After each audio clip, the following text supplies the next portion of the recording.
에베소서 4장 11절부터 13절까지 같이 읽습니다. 그가 혹은 사도로 혹은 선지자로 혹은 복음 전하는 자로 혹은 목사와 교사로 주셨으니 이는 성도를 온전케 하며 봉사일을 하게 하며 그리스도의 몸을 세우려 하심이라. 우리가 다 하나님의 아들을 믿는 것과 아는 일에 하나가 되어 온전한 사람을 이루어 그리스도의 장성한 분량이 충만한 데까지 이르리니 이는 우리가 이제부터 어린아이가 되지 아니하여 사람의 괴율과 간사한 유혹에 빠져 모든 교훈의 풍조에 밀려 요동치 않게 하려 함이라. 15절 오직 사랑 안에서 참된 것을 하여 범사에 그리스도까지 자랄지라. 그는 머리니 곧 그리스도라. 그에게서 온몸이 각 마디를 통하여 도움을 입음으로 연락하고 상합하여 각 지체의 분량대로 역사하여 그 몸을 자라게 하며 사랑 안에서 스스로 세우느니라. 아멘. 어제까지는 마음의 치유, 내적인 치유에 대해서 일단은 어느 정도 말씀을 나누었고, 다음에 기회가 되어지면 좀 더 깊이 있게 또 다른 각도에서 다룰 수 있으면 좋겠습니다. 그래서 우리의 마음속에는 정리하자면 돌덩이들이 있는데 돌덩이들이 치워져야 한다, 그런 이야기입니다. 우리 안에 어떤 집에는 파이프 속에가 녹이 가득 있어서 수돗물을 틀려고 수돗물은 깨끗한 물이 옵니까? 더러운 물이 옵니까? 깨끗한 물이 옵니다. 근데 우리가 가지고 있는 수도 파이프가 녹이 쓸었으면 녹이 쓰던 수도 꼭지를 열면 무슨 물이 쏟아져 나오죠? 녹물이 쏟아져 나옵니다. 녹물이. 그러다 녹물이 한참 쏟아진 다음에 깨끗한 물이 나오죠. 또 잠가놨다가 다시 또 틀면 뭐부터 나옵니까? 녹물부터 나와요. 녹물부터. 하나님께로부터 오는 생수가, 그 은혜가 녹물이 아니라 깨끗한 물이 오는데 내게 이 쓴뿌리들이 많고 내게 돌덩이들이 많으면 녹물이 나와요. 녹물이. 나를 통해서 나오는 건 녹물이에요. 하나님에서 오는 물이 녹물이 아니고 깨끗한 물이 와가지고 나와 만나서 뭐가 나와버려요? 녹물이 나와버려요. 그렇기 때문에 거기서 일어나는 문제여서 돌덩이들을 예로 든다면 내 마음에 쌓인 한 같은 거의 돌덩이들이에요. 한 같은 것. 예수님의 십자가와 사랑 속에서 한을 녹여야 돼. 녹여야 돼. 예수님의 사랑과 용서로 녹여야 되고, 또 가난도 우리의 돌덩이 중에 하나예요. 가난. 내가 가난하게 산 것, 어린 시절에 정말 못 배우고 헐벗고 살아온 것, 또 못 배운 것도 돌덩이에요. 못 배운 것. 내가 어린 시절에 제대로 부모가 교육을 시키지 못했든지 환경이 안 됐든지 가난해서 못 배운 한도 다 돌덩이들이에요. 그것도 다 녹여내야 되고, 또 어린 시절에 내가 요즘 아이들이 겪는 것처럼 왕따를 당해서 살 수 있어요. 왕따를 당해서 살 수 있어요. 내가 잊혀진 사람이 되어져서 아이들에게 업신여김을 받고 살 수 있어요.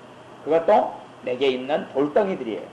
그것들을 다 예수님께 성령님께서 인도하신 대로 마음을 열면 성령님께서 그런 부분을 건드리시고 그런 부분을 치유하시고 돌덩이들이 치워주는 일을 해요. 내가 돌덩이들을 치울 필요 없어요. 돌덩이가 있다는 걸 인정하고 주님께 마음을 열고 내어드리면 예수님께서 그의 성령으로 말미암아 돌덩이들에서 치워주시고 자유케 해주셔요. 또 우리 안에 있는 돌덩이들이 내가 배신당한 경험이 있다. 내가 버림받은 일이 있다. 이 돌덩이들이에요. 내가 배신받고 내가 버림받고 돌덩이들이에요. 또 어떨 때 내가 정말로 의지하던 사람이 있었는데 의지하던 사람이 돌아가셨어요. 그래서 떠나버렸어요. 아니면 멀리 이사를 가버렸어요. 가령 아이 때 학교 선생님이 굉장히 자기를 친하고 의지했는데 선생님이 어느 때 그냥 다른 데 발령받아 떠나가 버렸다. 그것도 뭐가 되어져요? 돌덩이가 되어지는 거예요. 한 번이면 돌덩이가 안 되는데 자기가 의지했던 사람이 연달아 그냥 3명, 4명이 떠나버렸어요. 그럼 어떤 생각을 가집니까? 내가 사랑하는 사람 다 떠나버리는구나. 그렇게 생각하고 자기 인생에는 불행이 있다고 생각하는 돌덩이가 만들어져요. 그렇게 만들어져요. 내가 또 살다가 억울한 일을 당한 적이 있어요. 억울한 일을 당한 적이 있으면 돌덩이가 되어져서 내 안에가 이렇게 감기게도 만들어져요. 참 신기한 현상은 뭐냐 그러면 사실 신기하지도 않아. 영적인 원리에 따르면 당연한 것인데요. 억울한 일을 한번 당한 사람은 억울한 일을 계속 당할까요? 아니면 이제 안 당하게 될까요? 계속 당하게 됩니다. 억울한 일을 한번 당한 사람은 계속 억울한 일을 당합니다. 돈에 있어서 사기를 당한 사람은 계속하여 돈 사기 사건이 꼬입니다.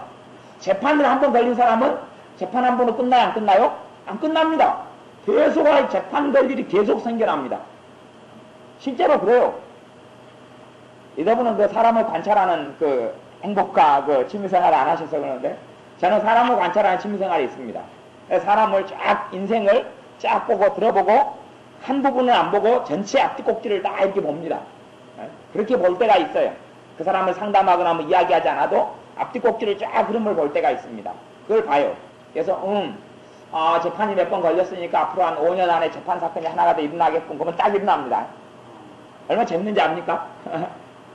억울한 일을 이번에 억울한 일을 한 번 당했고 3년 전에 한 번 당했으니까 내년에 억울한 일을 큰 거 하나 터지겠네. 딱 터집니다. 왜 그런지 압니까? 이게 영적인 원리 때문에 그래요. 영적인 원리 때문에. 한을 당해왔던 돌덩이들을 주님 앞에서 처리하지 않고 치우지 않으니까 그걸 통하여 억울한 일을 당하게 하는 사단의 역사가 개입돼 버려요. 그래서 영적인 권리를 얻어내버려요.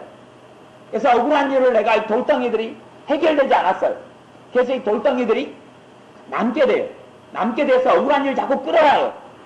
꼭 하나님이 억울한 일을 주는 게 아니고 자석이, 이게 하나님이 이 땅을 만들어 놓은 영적인 원리가 신기해서 다 설명할 수 없어요. 근데 자석을 가지고 옛날에 자석놀이 해보셨습니까? 흙 속에다가 한번 이렇게 한번 하면은 자석이가 뭐가 달라붙어 올라옵니까? 철가루가 올라와요. 하나님이 철가루를 자석에다 달라붙게 만들었죠. 최초에 만드실 때는. 하지만 하나님이 직접적으로 철가루가 자석에 달라붙게만 하는 겁니까? 아니면 자석이 있기 때문에 색가루가 달라붙습니까? 자석이 있기 때문에 그렇게 하나님께서 정해놨어요. 이 자연 만물의 원리를. 그런 것처럼 내게 자석이 가지고 있으면 뭐가 달라붙어요? 철가루가 달라붙어요. 그거하고 똑같은 영적 원리처럼 내가 억울한 일이라는 걸 가지고 있어요. 이걸 풀지 못했어요. 돌덩이들을 가지고 있어요. 그럼 뭐가 달라붙어요? 억울한 일이 달라붙어요. 억울한 일이 달라붙어요. 내가 사람에게 배신을 당했어요. 그걸 풀지 못했어요. 그러면 그 사람은 또 배신을 당합니다. 또 배신을 당해요. 왜? 자석을 가지고 있으니까. 철가루가 달라붙어요. 철가루가 같은 것들이 달라붙어요. 그래서 전문용어로는 그것을 유유상종이다 그럽니다. 그 내가 동류의 어떤 아픔과 동류의 한과 동류의 해결되지 못한 돌덩이를 가지고 있으면 똑같은 돌덩이를 끌어당긴다는 이야기. 그래요.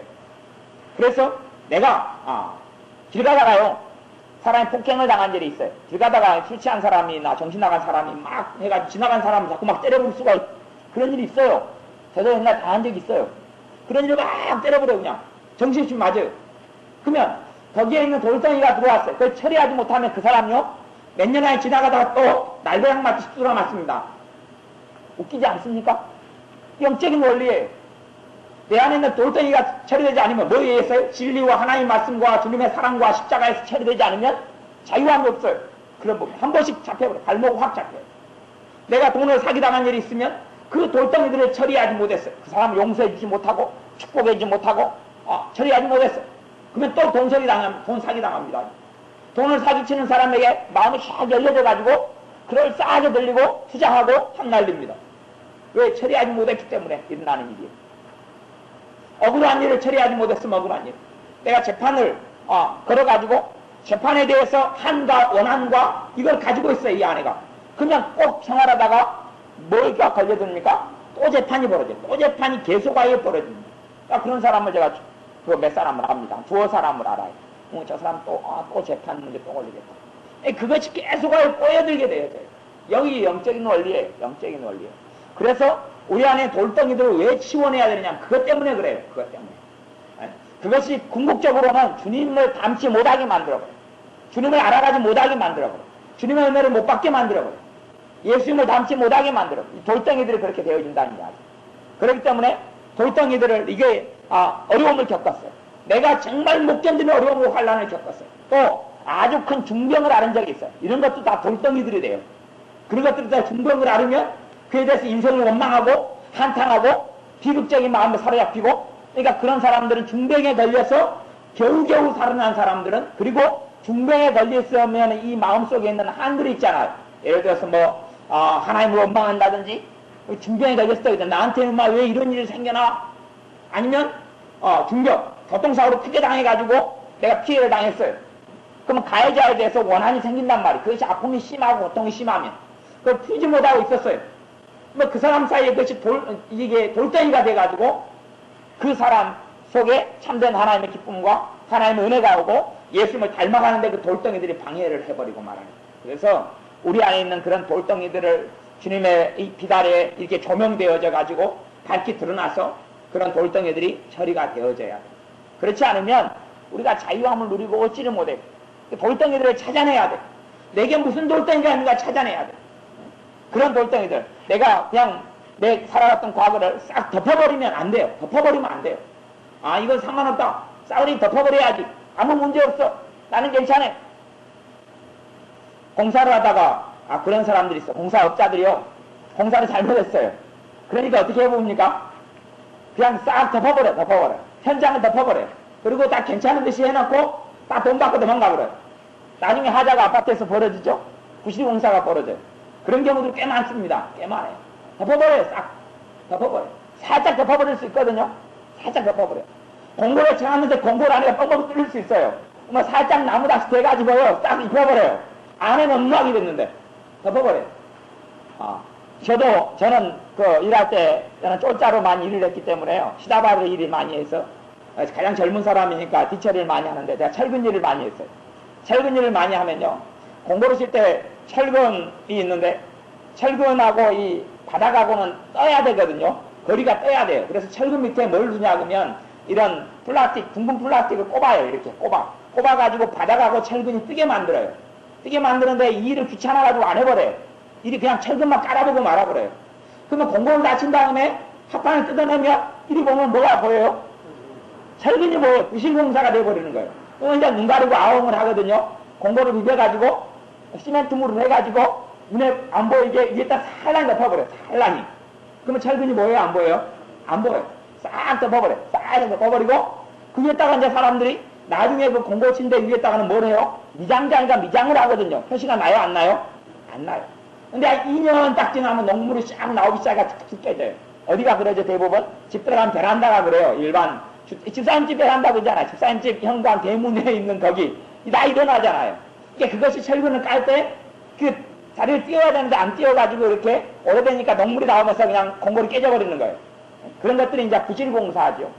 근데 우리의 삶에 당장 이렇게 덮어버린다 해서 문제가 되지 않아요. 나중에는 완전히 그냥 못 잃어버려요. 이제 그거 물이 들어가고 철근이 녹슬고 문대면 안에 철근이 다 깨져버리고 부식돼버리거든요. 그러면 안에가 다 썩어버려요. 그래서 보통 일반적으로 철근을 넣고 공고를 해가지고 한 50년에서 100년이 가야 되는데 한 10년, 20년은 못 가요. 다 물이 스며들어가지고 쩍쩍쩍 갈라져요. 이게 부실공사를 참 많이 해요. 왜냐하면 똑같은 일을 할 때 세밀하고 꼼꼼하게 하면 2시간이 걸려요. 시간이 인건비인데 1시간만 해버릴 수 있거든요. 대강 부실공사를. 대강 그냥 눈 가리고 아웅하듯이.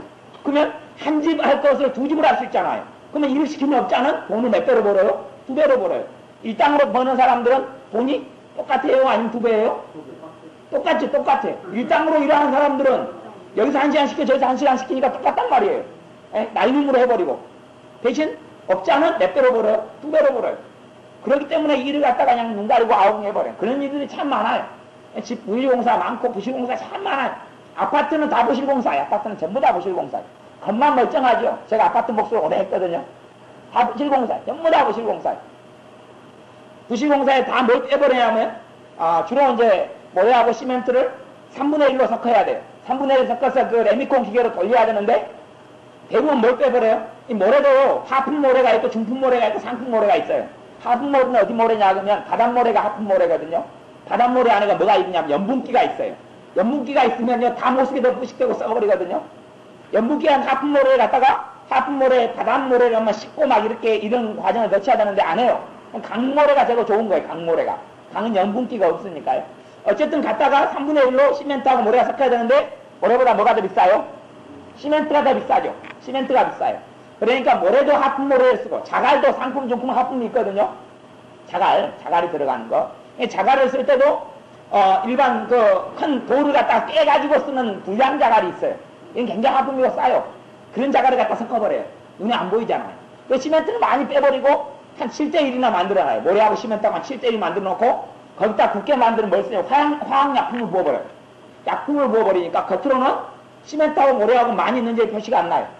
그래서 그런 데는 아파트에 못질을 해보면 알아요. 못질을 해보면 공골못이 쑥쑥 들어가 버려, 쑥쑥 들어가 버려. 뭐가 없으니까요?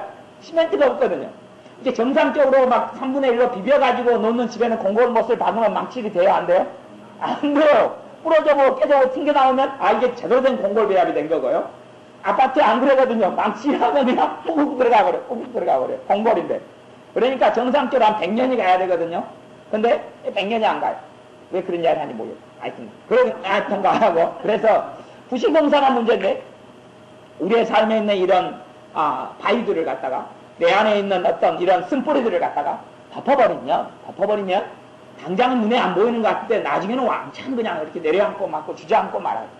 그래서 우리 안에 있는 이런 한이 되는 것, 원망이 쌓인 것, 내가 폭행을 당한 것, 또 내 가난으로 인한 아픔과 서러움들, 또 못 배운 한들, 또 배신을 당한 것들, 배반을 당한 것들, 내가 버림받은 것들, 내가 다른 사람들에게 따돌림 당한 것들, 또 이런 내 사랑하는 사람이 돌아가셨거나 떠났던 것들, 내가 중병을 앓았던 것들, 내 마음에 크게 빗으로 어떤 사람의 말이 꽂혀가지고 들어왔던 것들, 그거는 내가 크게 피해를, 억울한 일을 당하고 피해를 당한 것들, 그런 것들에 대해서 내가 처리가 돼야 돼요, 처리가. 근데 덮어버리고 있으면 어느 때는 이거 덮은 것이 많은 사람들이 오는 게 뭐냐 그러면요, 만성병이 와요. 항상 마음의 문제는 어디에 나타나요? 몸에가 나타나요. 그래서 몸에 질병력이 생겨요. 이런 것들을 하나씩 처리할수록 몸이 가뿐해지고 개운해지고 건강이 찾아와요. 자기들은 문제가 안 된다고 생각하지만, 그래서 가만히 우울증을 앓는 사람들을 보면요, 우울증의 문제가 어디 생기냐 하면요, 이 우울증이라는 것이 그 문제들을 해결하지 못한 상태에 생기는 게 우울증이에요. 그러면 과거보다 지금이 왜 우울증이 많느냐?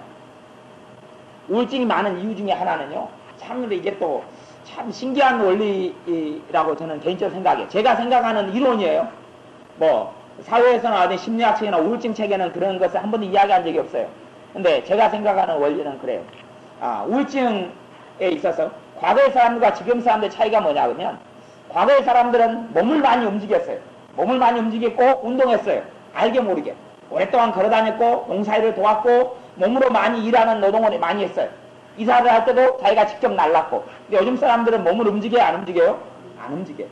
그러니까 마음의 문제는 신체하고 연결되어 있기 때문에요, 마음의 스트레스와 짐이 쌓일 때 뭘 움직이면 어느 정도 해소가 일어나요? 몸을 움직일 때 해소가 일어나거든요. 근데 지금 사람들은 몸을 안 움직이니까 그 마음에 있는 짐과 스트레스가 해소가 안 돼요. 그래서 어떤 면에서는 그런 원리 때문은 아닌데, 어떤 우울증을 걸린 사람에게는 이 병원에 가면 운동을 하라고 가르쳐줘요. 조언을 해주고 취미생활을 하라고 조언해줘요. 근데 그런 걸 모르고 그래요. 나중에 이제 사후 뒤처리는 의미가 별로 없어요. 사후 뒤처리는 의미가 없는데, 중간중간에 내게 마음속에 쌓인 어떤 것들을 처리할 때에, 그래서 몸을 움직이고 운동하는 것들이 꽤 도움이 되는데, 요즘의 문화는 그런 문화가 아니잖아요. 그렇기 때문에 사실은 근원적인 해결점이 필요해요. 어찌됐든 간에 그것은 내 마음에 어떤 내 몸에 질병이 오는 걸 막는 어떤 수단이고요. 하나님과 관계, 내가 예수님을 닮아가고 예수님을 기쁘시게 하는 삶을 살고 예수님의 그 하나님의 나라를 내가 누려서 내가 정말 하나님 나라를 확장하는 데 쓰임받는 사람이 되는 가장 결정적인 문제가 그런 쓴뿌리들과 그런 돌덩이들이 내 마음속에, 내 삶 속에 있을 때문에 문제예요. 그런 것들을 찾아내고 해결해 돼야 돼요. 그러면 우리의 삶에 있어서 가장 큰 우리의 목적이 무엇이냐 하는 거예요. 오늘 말씀 에베소서 4장에 보면 우리의 인생 사는 목적을 이야기해요. 사람이 태어나고 사람이 살아가는 것은 목적이 있어요. 목적이 있어요. 교회가 존재하는 것은 목적이 있어요. 목적을 다르게 만들어버리면 안 돼요. 목적이 있어요. 내가 살아가는 존재 이유가 있어요. 그것이 오늘 말씀에가 나오는데요. 11절에 보면 그가는 예수님을 이야기합니다. 예수님이 혹은 사도로, 어떤 사람은 사도로, 혹은 선지자로, 어떤 사람은 선지자로, 어떤 사람은 복음 전하는 자로, 어떤 사람은 목사와 교사로 주셨으니, 교회에 따라는 하나님께서 이 5가지 일을 주셨다고 이야기해요. 5가지 일을 주셔서 5가지 사명을 가지고 있다. 교회의 5가지 사명과 5가지 일을 기본적으로 이야기해요. 또 다른 말로 하면 5가지 사명을 가진 5가지 사역을 이야기하고 5가지 사역자를 이야기하기도 해요. 근데 교회가 해야 될 5가지 사명이 있는데, 5가지 사명의 첫째는 사도의 사명이다 이야기. 사도의 사명. 그 다음 두 번째는 사도의 사명은 어려워서 제가 다 다루기가 어렵고요. 좀 더 많이 보시려면 케네스기 목사님의 그리스도의 선물이라는 책을 좀 보시면 도움이 되실 거고요. 사도의 사명까지는 아직은 시대적으로 하나님께서 문을 열어주신 게 아니기 때문에 넘어가고요. 두 번째는 선지자의 사명, 선지자적인 사명을 교회가 감당하는 것. 선지자적인 사명을 간단하게 설명하자면 어떤 시대적인 어떤 상황과 문제가 있으면 그를 통하여 하나님께 역사하시는 것을 보는 게 선지자예요. 교회가 마찬가지, 교회가. 어떤 교회 안에 어떤 일이 있다 그러면 그 어떤 일이 하나님께 주시는 어떤 기호이고 표시이고 어떤 징표인 경우가 많이 있어요. 그런 경우가 많이 있어요. 그것을 누가 봐야 되냐 그러면 선지자적인 눈을 가진 사람이 봐야 돼요. 또 여수시에 어떤 문제가 생기면 그걸 통하여 하나님께서는 말씀하셔요. 가령 우리나라 같은 경우는 산풍백화점 사건이 90 몇 년에 있었죠. 90년인가? 92년인가? 언제 있었죠. 산풍백화점 붕괴 같은 것. 그것이 한국의 대대적인 사건이 됐어요. 그러면 사실은 그것을 통하여 하나님은 누구에게 경고하는 거예요? 한국에 경고하는 거예요. 특별히 한국에 어떤 사람을 경고하냐 그러면 믿는 자에게 경고하는 거예요. 믿는 자가 모든 부분의 중심이에요. 항상 중심이에요. 경고하는 거예요. 회개하지 아니하면 그 나라가 민족이 그 산풍백까지 무너지지 한꺼번에 무너져 버린다는 경고하는 거예요. 그러므로 그때 그런 선지자적인 이야기를 많이 듣고 교회가 회개함으로 많이 나온 경우가 많이 있어요. 하나님이 원하시는 100% 회개를 어떻게 해야 합니까? 그런데 소돔과 고모라성에 의인이 몇 명 있으면 살아나요? 10명이 있으면 살아났어요. 10명이 없어서 소돔과 고모라성은 멸망하고 말았어요. 단지 의인이 몇 명밖에 없었어요.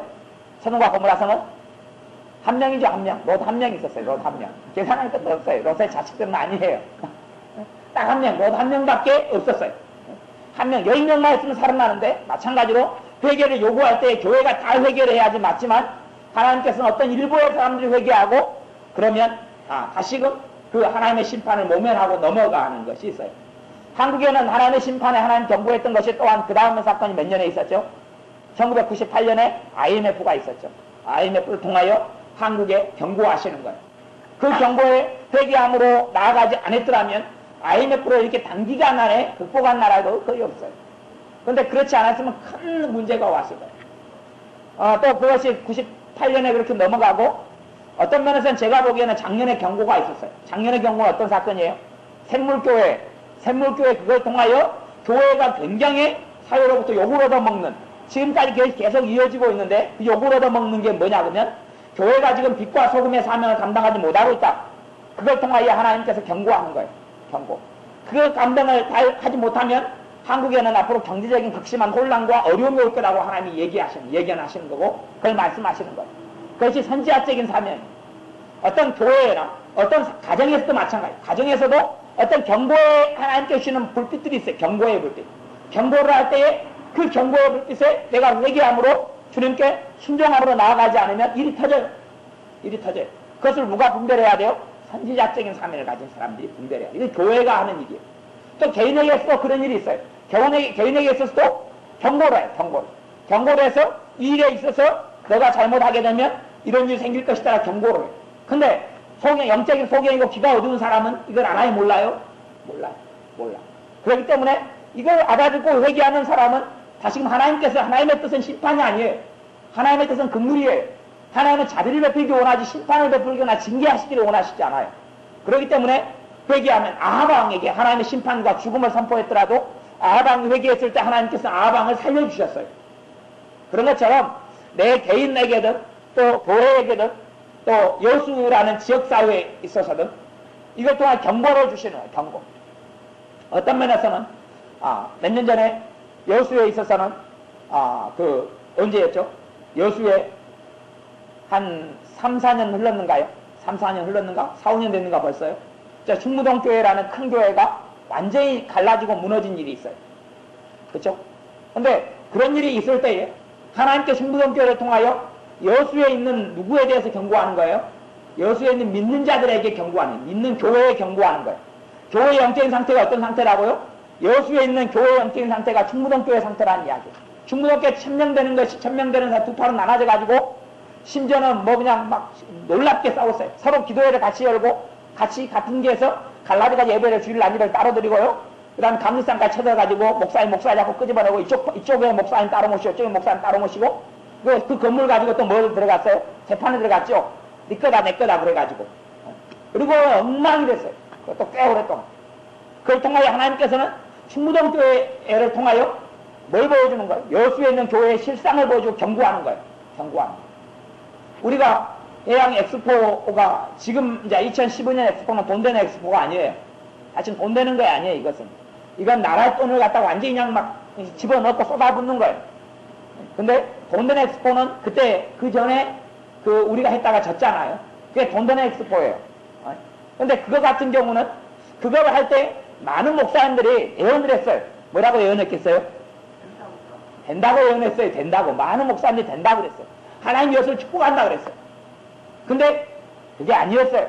그게 아니었어요. 다 거짓말이었어요. 참된 선지자는 평안을 예언하는 게 아니에요. 잘 되는 걸 예언하는 게 아니에요. 안 됐어요. 왜? 그 시절에, 그 시점에 교회에 들어주신 하나님의 빨간불이 많이 있었어요. 그걸 듣고 회개했다면 아무래도 되었을 수 있겠죠. 하나님 신 복을 받았을 수 있겠죠. 근데 그렇지 않았어요. 교회가 그렇지 않았어요. 여수 지역사회가 그렇지 않았어요. 이게 여수 지역사회에 주는 하나님의 경고가 있어요. 그 경고의 내용 사인이 있어요. 그렇게도 적용해 볼 수 있겠죠. 이제, 어떤 지역사회마다 어떤 초등학교가 있다. 그러면 초등학교마다 하나님이 경고해 주는 내용 사인이 있다. 하나님은 항상 그런 게 있어요. 그걸 잘 보면요. 어떤 학교에도 큰 문제가 생기기 전에 하나님의 경고 사인이 있어요. 경고 사인에 내가 바르게 반응하고 회개하면 그 학교가 번창이 가고 그렇지 않으면 무너져 가요. 그래서 여수 시내 그 초등학교 중에서도 갑자기 잘 되다가 무너져 버리고 막 이런 학교들 종종 있잖아요. 승승장구하다가 무너지는 데가 있고 안 될 것 같다가 잘 된 데도 있고 막 이렇게 뒤죽박죽 하는 것이 기업체도 마찬가지고 나라도 마찬가지. 그러니까 옛날에 타이타닉호 사건이 왜 타이타닉 영화도 나오고 그랬지만 그리고 몇 년 전인가 타이타닉호가 대서양인가 들어가 있다가 그것을 발굴했잖아요. 발굴해서 그것을 끄집어내고 그래서 제가 옛날 타이타닉호의 신문기사를 봤을 때는 뭐 문제로 많이 집중이 됐냐 그러면 타이타닉호의 이음새 문제였다고 그래요. 이음새를 만드는 어떤 방법 자체가요. 충격을 받으면 다 깨져버리게 만들어졌다고 제가 신문 그때 스크립에 넣은 게 어딘가 들어가 있을 텐데요. 타이타닉호의 이음새 문제래요.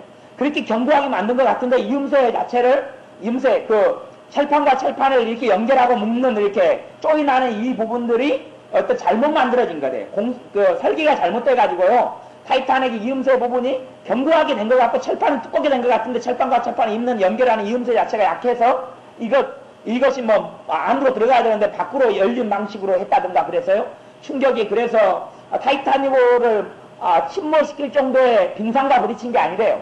근데 작은 빙산과 부딪혔는데 그 충격이 오니까 그거 이음새들이 다 깨져버리는 거예요. 그랬다고 그 신문에가 그런 방향으로 제가 나온 걸 봤어요. 근데 타이타닉호는 어디 거냐 그러면 영국의 거예요. 영국. 그 시절에는 전 세계를 1900년 초에 지배하고 있는 나라가 어떤 나라였어요? 영국이었죠. 영국을 그래서 그때는 대영제국이다 그랬어요. 전 세계의 통치권이 영국에가 있었어요. 그래서 영국의 그때의 나라 이름이 해가 지지 않는 나라였어요.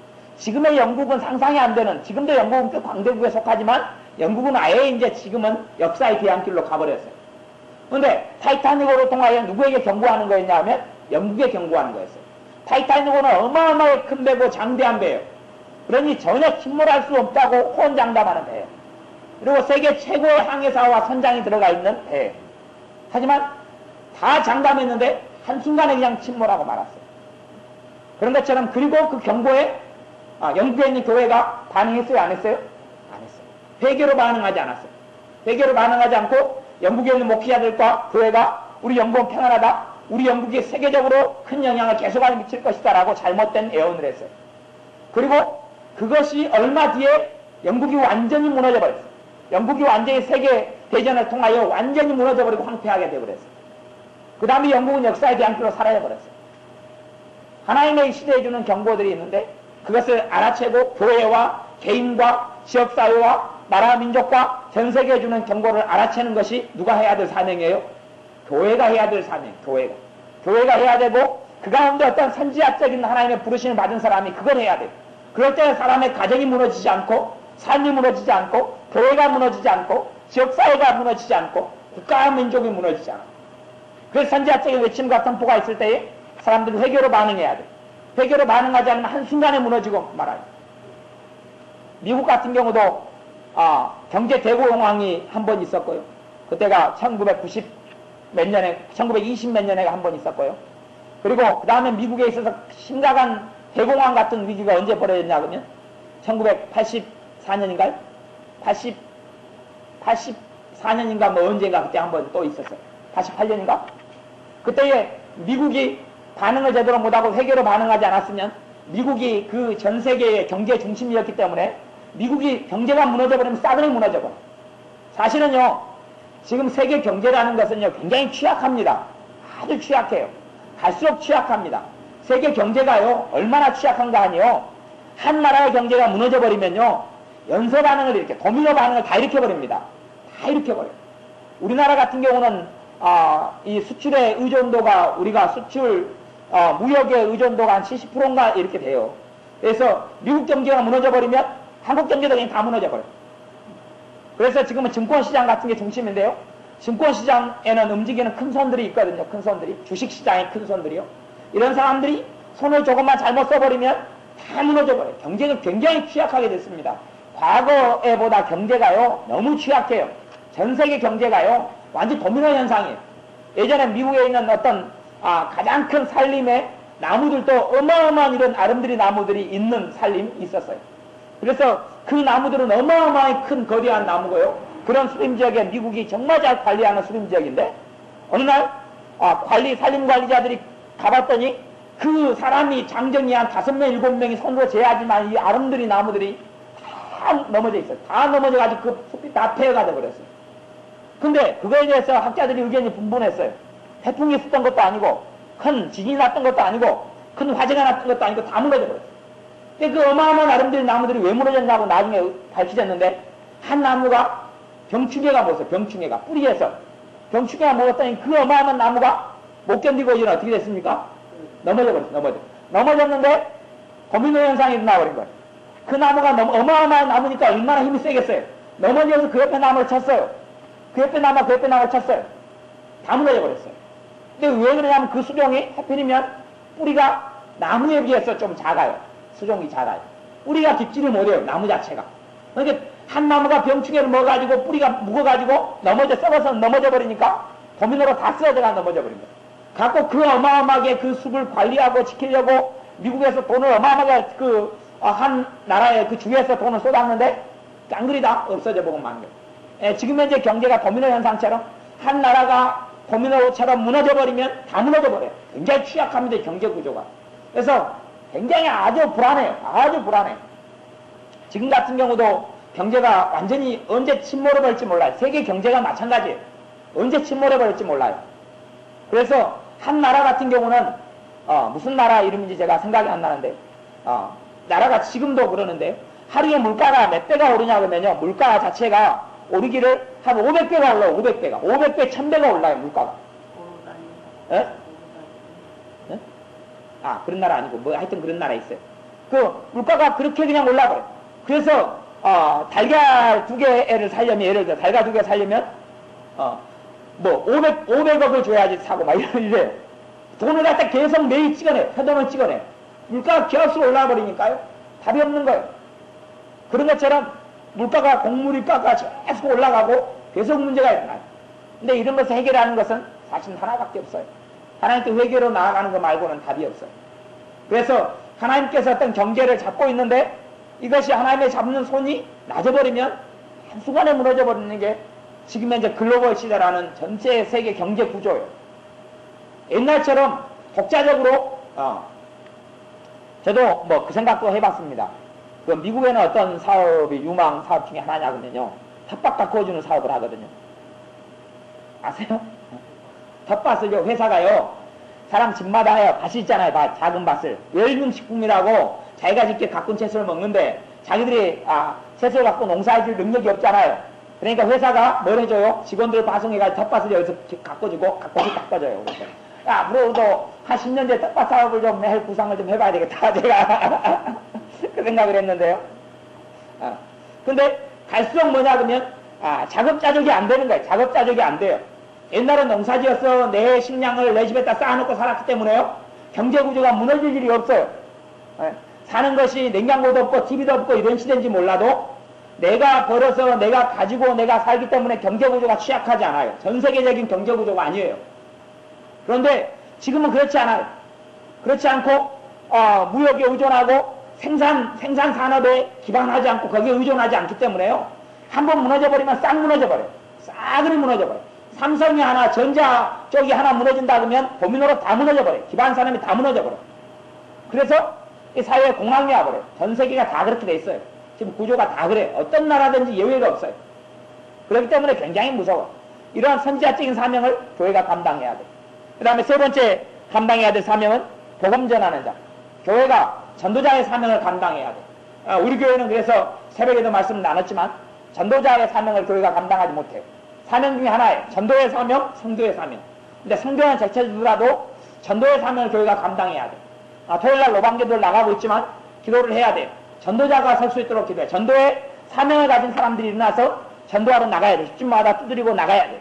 전도의 사명을 가진 사람들이 나가. 모든 사람이 이걸 모든 사람이 전도하고 살아야 되지만 그게 전도의 사명을 가진 사람이 있어요. 그런 사람이 일어나서 움직일 수 있도록, 이런 사람이 교회 안에 또 들어올 수 있도록, 또 교회 안에서 자라갈 수 있도록 기도해야 돼요. 교회의 사명이 전도의 사명. 세 번째는 목사의 사명이. 목사의 사명은 다른 말로 하면 목양의 사명이에요. 목양의 사명이라는 이야기는 영적인 어린아이가 있고 태어난 아이가 있으면 누가 있어야 돼요? 키우는 사람이 있어야 돼요. 키우는 사람, 돌봐주는 사람, 지키는 사람. 그래서 목사를 다른 말로 하면 지키는 자 그렇게 이야기해요. 지키는 자. 키퍼라 그래. 키퍼. 골키퍼처럼 키퍼. 양을 지키는 사람이에요. 양을 지키는 사람, 보호하는 사람. 이것이 교회의 사명 중에 하나예요. 그래서 목양의 사명을 가진 사람들이 나타나고 일어나야 돼요. 그리고 지켜야 돼요. 양들을 지키고 돌봐주고 씻겨주고 먹여주고. 양 중에서 병이 많이 든 양은 많이 돌봐줘야 돼요. 그리고 점점 건강하도록 돌봐줘야 되는 사명이 교회의 목양의 사명, 목사의 사명이 있어요. 그 다음 다섯 번째는 교사의 사명이 있어요. 교사의 사명. 바른 진리를 가르치는 사명이 있어요. 바른 진리를 가르치고 바른 하나님의 말씀으로 행하도록 하는 거예요. 이게 진리는 배우고 그 다음에 행함으로 나타나야 돼요. 두 가지가 반드시 해야 돼요. 예수님께서 그래서 너희가 반석 위에 세운 집은 어찌한다고? 주의 말씀을 듣고 행하는 자니 그렇게 이야기해요. 모래 위에 지은 집은 주의 말씀을 듣고도 행치 않는 자가 모래 위에 지은 집이다. 집은 지었는데 홍수가 나고 창수가 나니까 무너지고 말아요. 그래서 교사의 사명은 바른 진리를 가르쳐서 뭐하도록? 행하도록. 이 교회에 다섯 가지 사명이 있어요.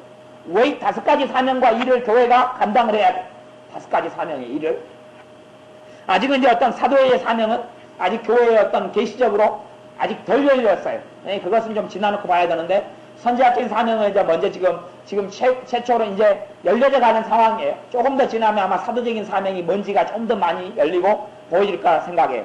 근데 과거로부터 이제 목사의 사명이 열려졌고 교사의 사명이 열려졌고 지금 복음 전하는 전도자들이 많잖아요.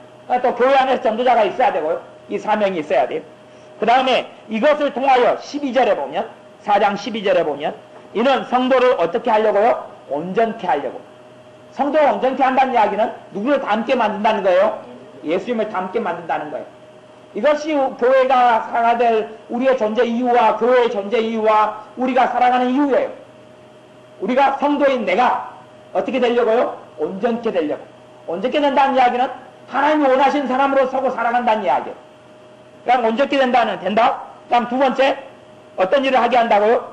봉사일을 하게 하며. 온전케 하며 봉사일을 하게 하며.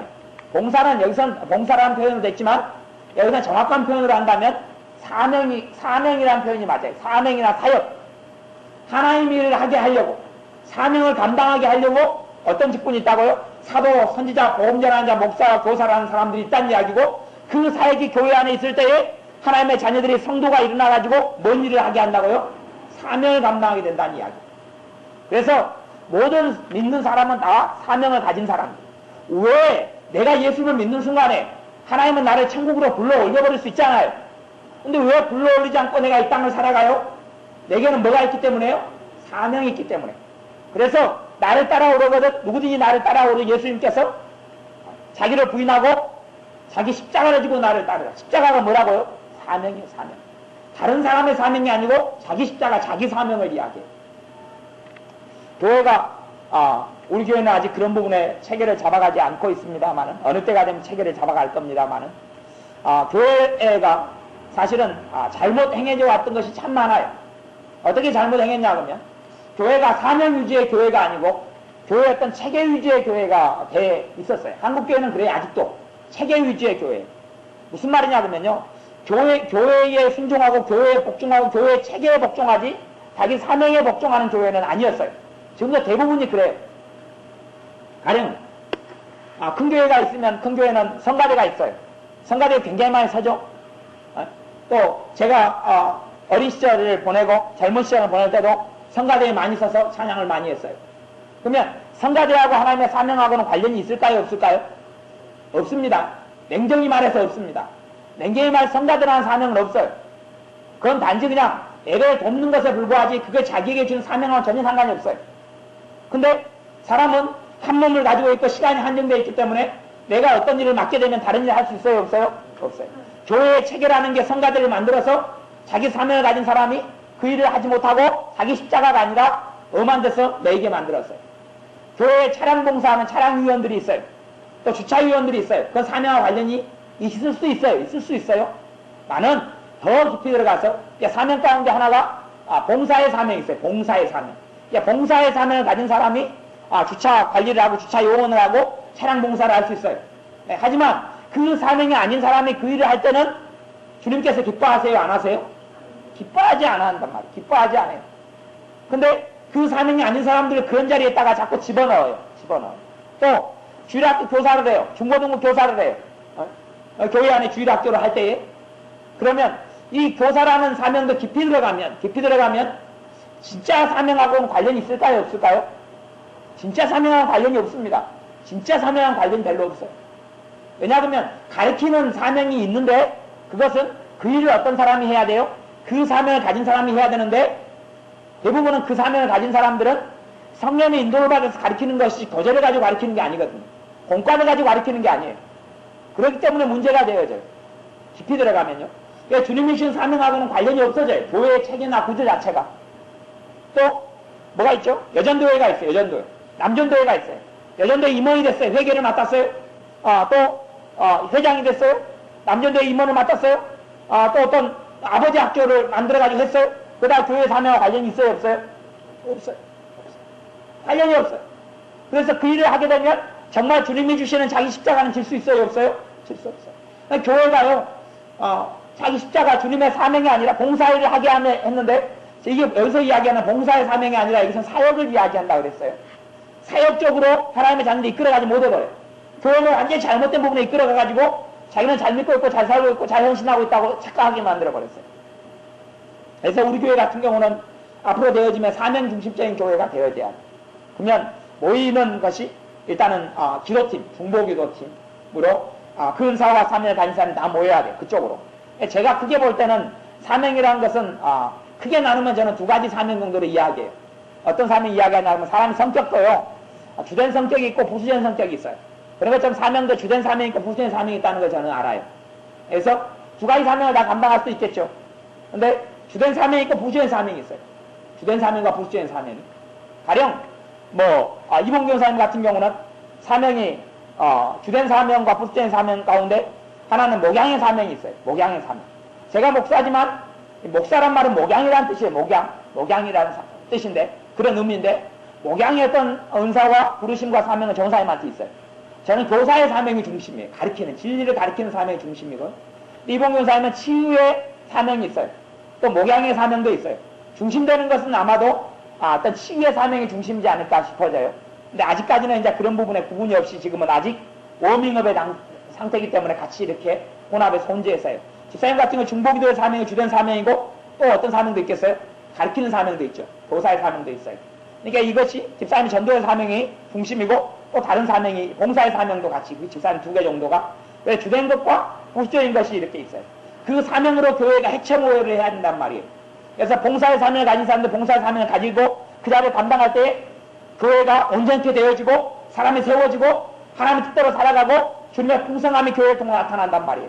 하나님의 영광을 받게 되는 거예요. 봉사의 사명을 맡는 봉사팀이 있어야 되고 그리고 봉사팀 가운데 구체화 들어가면 구제팀도 필요하고 하겠지만 일단은 그런 일단은 세분화 되어지지 않고 크게 나눈다면 봉사팀, 그 다음에 기도팀, 중보기도팀, 그 다음에 전도팀, 그 다음에 아직은 선교팀까지는 나가긴 어렵고 전도팀, 그 다음에 그 목양팀, 목양은 신방하고 돌보고 이런 것을 목회자가 목양을 하는 게 올바른 게 아니에요. 그건 교회가 다 한 묶음이 돼서 하는 거지 특별히 누가 신방하고 누가 목양하는 게 아니에요. 목양의 사명을 가진 사람이 해야 돼. 봐보세요. 목양의 사명을 가진 하나님의 자녀는 꼼짝도 안 하고, 목양의 사명을 안 가진 목회자가 신방하고 돌아다니고 목양한다고 돌아다니면 사명 제자리가 맞아요? 틀려요? 틀려요. 목양의 사명을 가진 사람들은 목회자가 사역자가 다 신방하고 목양 다 해버려요. 목양의 사명을 가진 사람은 뭐하러 했죠? 가령 교회가 셀교회를 하거나 구역교회를 만들었어요. 뭐 신앙이 좀 좋고 열심히 있는 사람은 난 누구를 시켜요? 구역이다 그러면 뭘 시켜요? 구역장을 시키죠. 그러면 구역장은 두 가지의 사명을 가진 사람이 구역장이 돼야 되는데, 목양의 사명, 구역장은 돌보는 거거든요. 그 다음에 말씀을 가리키는 것. 그래서 최근에 어떤 전에 같으면은 전에는 구역장 한 명만 있고 권찰이 있었고, 근데 지금은 권찰 있고 구역장 있고 인도자가 있고 뭐 셀교회로 가면 또 더 복잡해지고 그랬는데, 그래서 구역장이다 그러면 기본적으로 구역장은 목양의 사명을 가진 사람이 돼야 돼요. 근데 목양을 가진 사람이 아니고 그거랑은 전혀 상관없이 그냥 좀 신앙이 좋고 열심히 있고 그러면 뭘 시켜요? 구역장을 시켜요. 그러면 이것이 자기 사명이 아닌 경우가 이 체계에 따라서 교회의 체계에서 오는 건데, 거기에서 자기의 사명이 아닌 것을 해버리게 되니까 뭐가 생기는 거예요? 성령의 역사가 없어버려요. 왜냐하면 자기 십자가가 아니고 자기 자리가 아니기 때문에. 그래서 교회의 체계라는 것이 사람을 이끌어가 버려요. 성령 주신 사명이 이끌어가지 않고. 그래서 교회의 심각한 문제가 사실은 그 체계 때문에 오는 거예요. 법 때문에, 교회의 어떤 체계와 조직 때문에 조직에서 일어나는 일들을 자기 사명이라고 맡겨져 버리는 거예요. 그래서 사람들이 자기 사명을 못 찾아가 버리는 거예요. 그리고 그 가운데 자기 사명의 자리에 섰을 때에 거룩한 성령의 역사가 나타나요. 왜냐하면 내가 하나님이 원하시는 자리에 서야 되기 때문에. 그래서 교회에 오중 사역을 주신 이유가 나로 하여금 무슨 일을 하게 하려고요? 봉사일을 하려고. 나로 하여금 사명 감당하게 하려고 5가지 사역을 주셨다 그러는 거예요. 그래서 내가 사명을 감당하지 않는 사람이 되어지면 이 사역 5가지 교회의 사역과 교회를 세운 이유가 의미가 없는 거예요. 내 전제 이유 중에 하나가 나로 하여금 온전케 되어지는 거예요. 그 다음에 봉사일, 사역, 내 사명을 감당하는 거예요. 모든 사람이 다 사명이 있어요. 그렇기 때문에 나중에 주님께서 우리를 청지기로서 계산한다고 주님 분명히 이야기했어요. 5달란트, 2달란트, 1달란트. 사명 가운데 누구는 대단하게 큰 능력을 가진 사명을 감당하고 밖으로 막 드러나서 존경받는 어떤 자리에 설 수도 있고, 어떤 사람 빛과 소금도 이름도 없이 어떤 작은 자리를 감당할 수도 있겠어요. 하지만 어쨌든 간에 나는 청지기이기 때문에 그 사명에 대해 청지기라는 이야기는 맡김을 받은 자예요. 맡김을 받은 자. 내가 가진 돈에 대해서 하나님은 물 것이고, 시간에 대해서 물 것이고, 나중에 내가 가진 자녀에 대해서 너가 어떻게 쓰느냐 물을 것이고, 내가 가진 지식을 받은 것에 대해서 물을 것이고, 내가 가진 건강과 내가 재능에 대해서 하나님 다 물을 거예요. 그것 가지고 사명을 어떻게 감당했느냐 하는 거예요. 내게 주어진 자기 십자가. 그런데 많은 사람들이 죽을 때까지 그것도 못 찾고 죽어요. 교인들이. 자기 사명도 못 찾고 죽어요.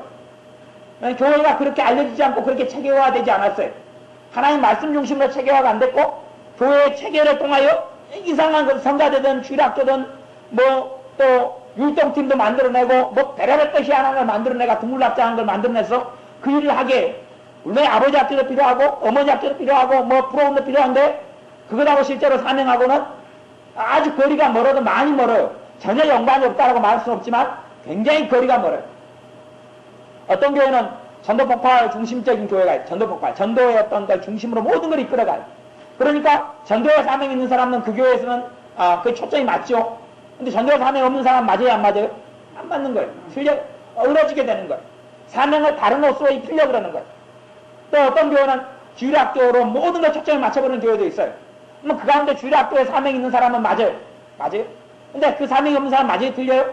틀려요. 그러니까 이 괴리감들이 많이 일어나요. 교회라는 것은요, 팔 하나만 가지고 사람이 살 수 없고 다리 하나만 가지고 살 수 없어요.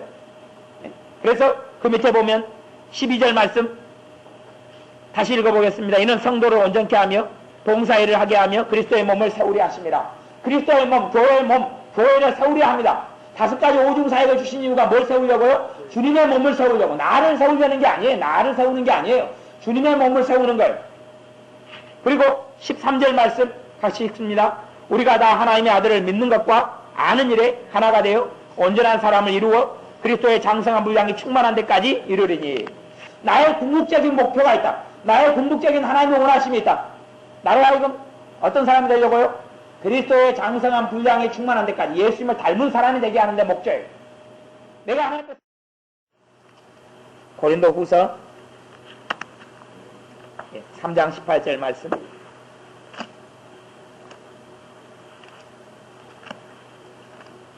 고린도 후서 3장 18절. 같이 읽어보겠습니다. 우리가 다 수건을 벗은 얼굴로 거울을 보는 것 같이 주의 영광을 보매 저와 같은 형상으로 화하여 영광으로 영광에 이르니 곧 주의 영으로 말미암음이니라. 아멘. 3장 18절을 제가 이 쉬운 성경으로 읽어드리면요. 우리는 모두 수건을 벗은 얼굴로 주님의 영광을 봅니다. 이렇게 해서 우리는 주님의 형상으로 변화하여 점점 더 큰 영광에 이릅니다. 그 영광은 성령이신 주님으로부터 나오는 것입니다. 이렇게 했어요. 이 말씀의 의미가 뭐냐 하면요. 말씀의 의미가 우리가 다 수건을 벗은 얼굴로 거울을 보는 것 같이 누구를 보매요? 주의 영광을 보매. 주의 영광을 보는 거예요. 내가 내 뿌리가 이렇게 깊이 있게 내려야지만이 거기서 싹이 나고 열매를 맺는다 그랬어요. 근데 뿌리가 깊이 있게 내리려면 내가 뿌리가 깊이 있게 내리는 게 주님을 닮는 것인데 주님을 닮으려면 주님을 닮는 내용이 18절, 주님을 닮을 수 있는 비결이 18절에 나왔어요. 근데 좀 우리 눈으로 보기엔 잘 안 보이죠? 주님을 닮는 비결이 어디에 있다고 18절에 나와요? 알아맞혀 보세요. 주님을 닮는 비결이 18절에 우리가 다 수건을 벗은 얼굴로 거울을 보는 것 같이 뭘 보매요? 주의 영광을 보매. 주의 영광은요, 주님의 임재를 이야기해요. 주님의 살아계신 주님을 이야기해요. 그래서 변화산에 갔는 제자들이 누구를 봐요? 주의 영광을 봐요. 주의 변화된 그 영광을 봐요. 그래서 내가 주님께 눈을 향할 때 무슨 일이 벌어진다고요? 내가 주님을 닮게 되는 거예요. 답은 그거 하나밖에 없어요. 내가 주의 영광을 볼 때에 주의 영광을 보매 저와 같은 형상, 예수님과 같은 형상으로 누가 화한다는 이야기는 화자는 될 화자예요. 변한다 그 말이에요. 변할 화자, 될 화자예요. 내가 주와 같은 형상으로 주님과 같은 그리스도의 장성한 분량으로 장성한 사람으로 내가 주의 영광을 보매 저와 같은 형상으로 어떻게 된다고? 화함에 변화가 된다는 이야기. 변화가 되는데 그래서 영광으로 영광에 이르니 주의 영광을 보면 볼수록 내가 주님의 영광 속에 들어가고 주님을 다 닮게 된다는 이야기예요. 근데 이 곧 주의 영으로 말미암습니다. 이 변화가 누구를 통해 일어난다고요? 주의 영, 성령님을 통해 일어난다고 이야기해요. 그러니까 내가 내 스스로 변화가 되는 게 아니에요. 자꾸만 사람들이 착각을 믿는 사람 착각을 많이 하는데요. 내가 변화되려면 누구를 볼 때 변화가 일어나요? 주님을 볼 때 변화가 일어나요. 주님을 내가 얼마나 주님께 초점을 맞췄느냐 하는 걸. 우리는 자꾸만 베드로처럼요. 베드로가 풍랑에는 바다를 갈 때에 예수님께서 제자들이 고통하는 거 환경이 너무 고통스럽고 풍랑이 있는 데서 목숨이 위기에 처했으니까 예수님께서 무리를 걸어오신 사건이 있어요.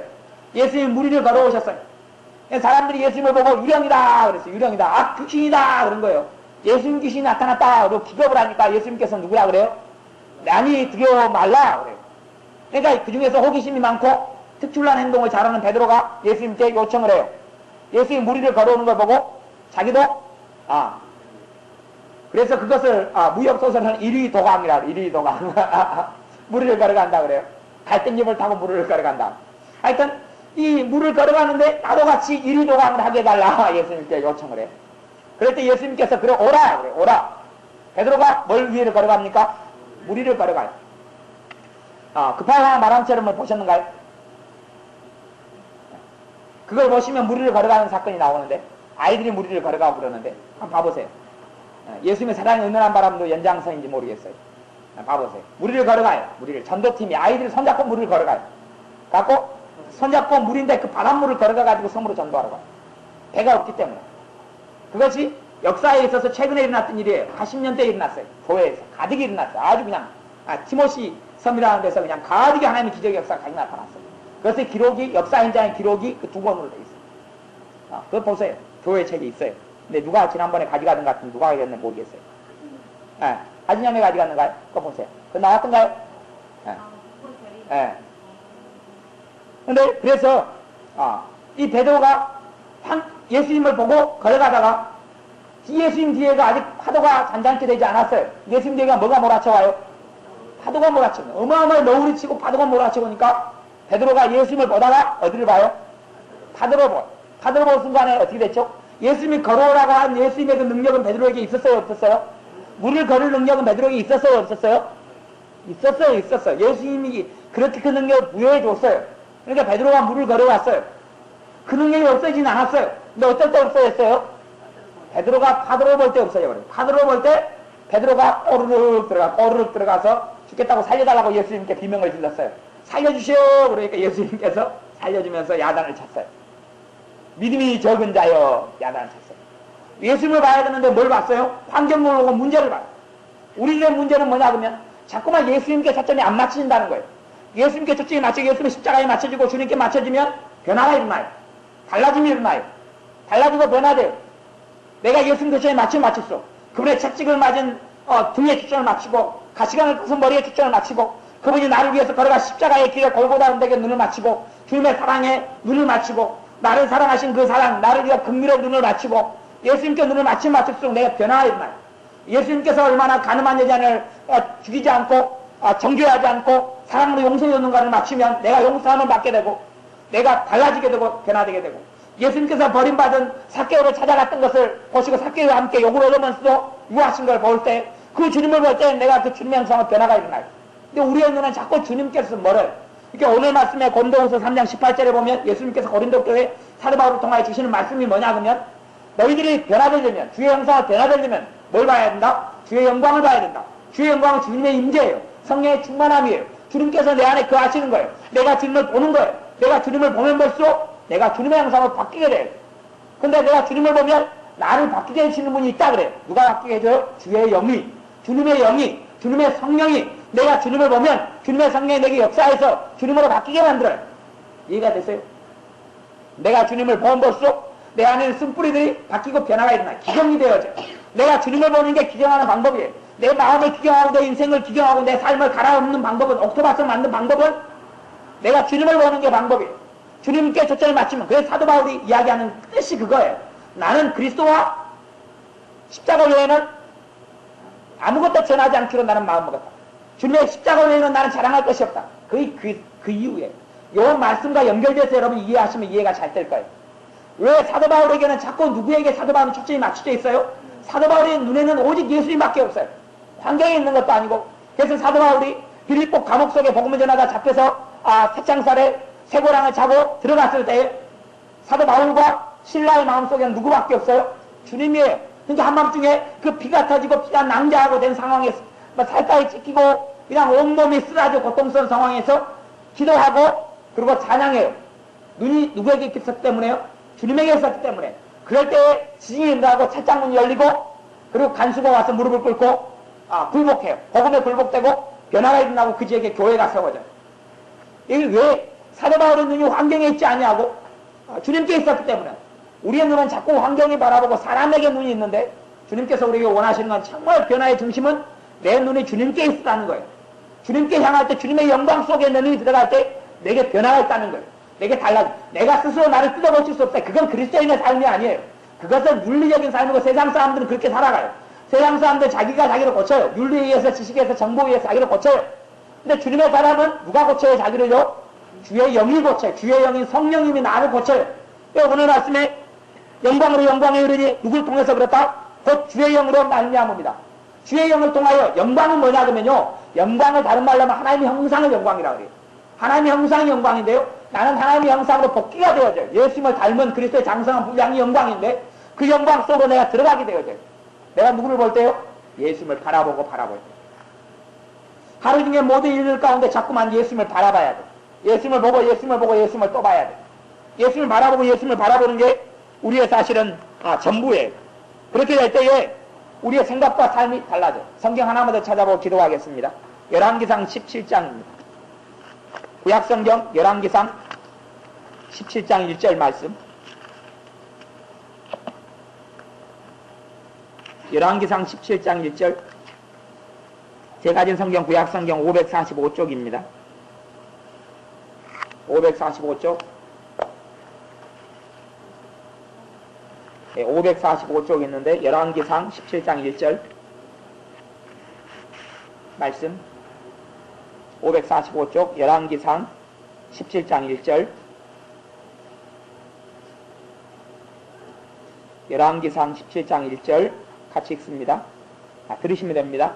길르앗에 우거하는 자 중에 디셋 사람 엘리야가 아합에게 고하되 나의 섬기는 이스라엘 하나님 여호와의 사심을 가리켜 맹세하노니 내 말이 없으면 수년 동안 우러가 있지 아니하리라 하니라. 아멘. 선지자 중에 엘리야라는 사람이 아합은 뭐냐 그러면 그 나라의 왕의 왕, 생사를 좌우할 수 있는 생사 여탈권을 가지고 있는 왕, 그 아합 왕 앞에서 엘리야가 뭐라고 이야기하냐 그러면 나의 섬기는 이스라엘 하나님 여호와의 사심을 가리켜 맹세한다. 그 말은 다른 말로 이야기하면 뭐라고 이야기하는 거냐 그러면 내가 지금 살아계신 하나님 앞에서 이야기한다. 나는 지금 왕 앞에 너 앞에 서 있는 게 아니라 누구 앞에 서 있다고요? 하나님의 전전에 내가 서서 살아가고 그렇게 이야기한다.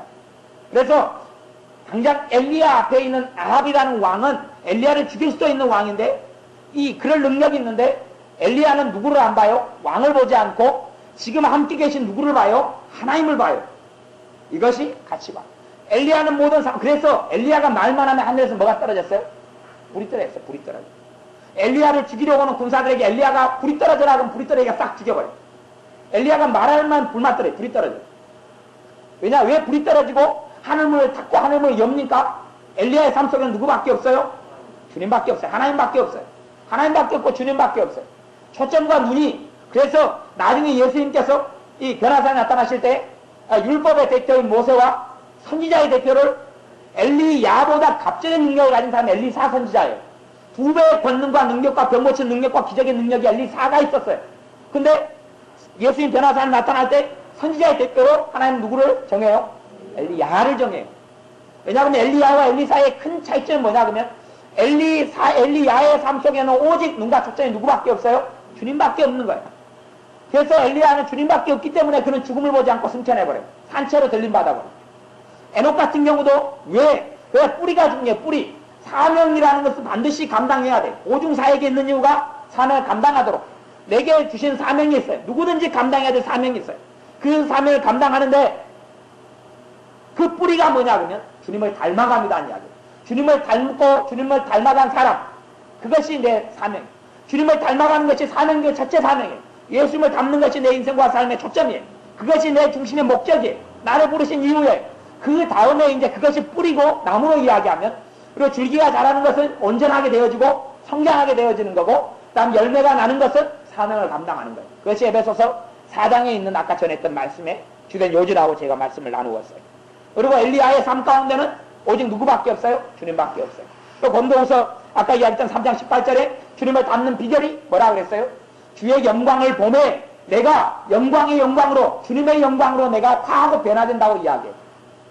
내가 얼마나 주님을 닮았느냐는 다른 말로 이야기하면 내가 얼마나 나를 변화시켰냐의 문제가 아니고, 내가 잘못된 행동을 얼마나 끊었느냐의 문제가 아니고, 내가 변화가 덜 됐으면 나는 누구를 덜 받다는 이야기예요?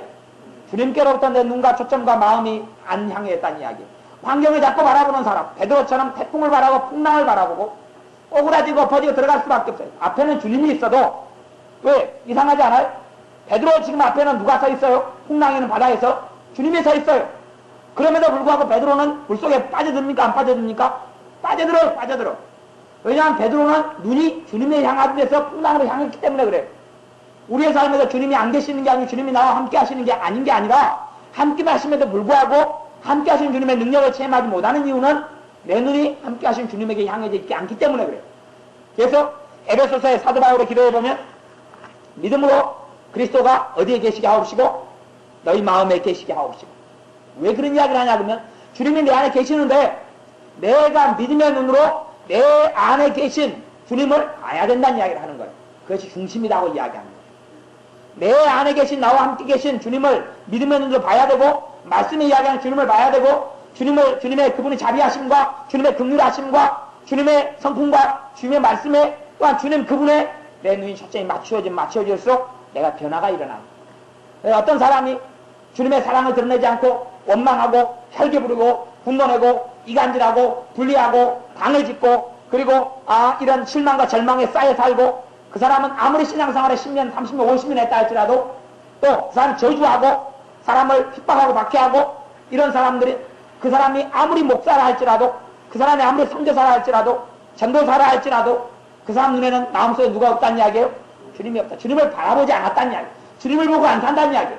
주님을 보고 안 사니까 주님의 모습이 그럴 때 나타나요? 안 나타나요? 안 나타나요.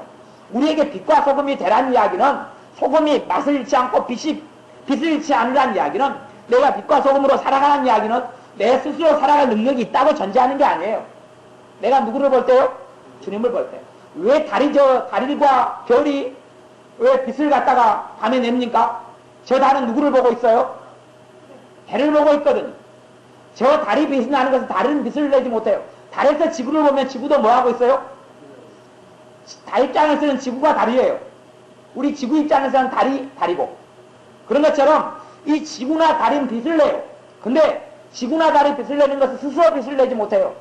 해양에서 오는 빛을 받아가지고 빛을 내는 거예요. 저 달은 스스로 빛을 내는 게 아니에요. 우리가 빛으로 살고 우리가 소금으로 살라는 이야기는 우리가 누구를 보고 살 때 빛과 소금이 될 수 있어요? 예수님을 바라보고 살 때. 주님께 내 마음과 초점과 삶과 내 인생의 목적과 의미가 주님께 맞춰졌을 때 내가 주님의 형상으로 변하게 되고 달라지게 되고 거룩한 주의 영 성령 역사 나타나게 되고 내가 빛과 소금의 삶과 내 삶을 감당하는 삶을 내가 살 수 있어요. 그러면서 우리에게 주님께서 원하시는 건 다른 게 아니에요. 내가 거룩하게 되어지고 내가 달라지게 되는 것은 다른 게 아니에요. 내 의지력에 달려있는 문제가 아니고 내 어떤 노력에 달려있는 문제가 아니고 내가 주님을 바라보면 바라볼수록 변화가 일어나요. 그래서 그러한 삶을 통하여 우리에게 주님께 원하신 최종의 목적이 예수님을 닮아가는 것, 그게 뿌리고 그 다음에 성장해가는 것, 그 다음에 사명을 감당하는 것, 이걸 교회에 또한 나에게 주님께서 원하시는 일이에요. 기도하겠습니다. 아버지 하나님, 교회를 세우신 또 나를 구원하시고 나에게 원하시는 인생의 목적과 삶의 목적이 교회의 목적이 무엇인지를 우리가 잘 알게 하여 주시되 그 목적과 그것이 주님을 닮아가고 온전한 사람이 되어지며 또한 봉사일을 하는 사명을 감당하는 이러한 교회와 사람이 되기를 원하시온데 무엇보다 우리가 주님의 형상을 장성한 분량에 이르는 믿음의 사람들이 되게 하여 주옵소서. 우리가 주님의 영광을 보고 또 모아서 주님을 향하고 바라보고 주님을 사모하고 주님에 대해 갈급하고 주님을 의지하고 주님을 의뢰하고 주님을 사랑하고 주님께 향하여서 주님의 형상으로 닮아가는 우리가 되게 하여 주시고 더 나아가서 우리가 믿음이 영적인 어린 나이가 되지 않냐고 장성하고 자라가서 주님의 사명과 주님께 내게 주신 내 십자가를 짊어지고 주님의 청지기로 삶을 살며 주님을 영화롭게 하는 우리가 되고 교회가 되도록 축복하여 주옵소서. 예수님의 이름으로 기도하옵나이다. 아멘.